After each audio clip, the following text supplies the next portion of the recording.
that was an internal debate within my own company for a long time about how we were going to pursue this. And I'll be honest. I mean, I pretty much, I think, staked my, or kind of my stake in the company on this, in the sense that the R&D dollars, the amount of stuff we destroyed. I mean, like, destroying literally tons of Armod steel trying to get the heat treat right. The stuff we had testing for saltwater corrosion, every coating on every substrate you can imagine. I mean, like, we multiple iterations of geometry for form factor and everything else has had to go through, or trying to reduce weight, or the like heat mitigation. Like, the Mark One stays cooler under a heavy course of fire, than about 30% cooler than anything else we tested or tried.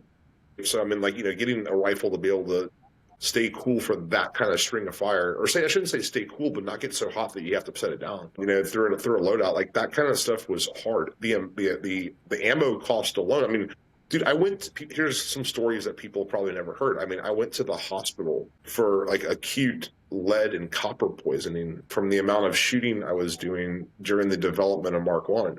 I mean, I went to the hospital for that. Not bitching or complaining. It was by far the coolest project I've ever worked on. It's the most rewarding thing I've ever personally worked on.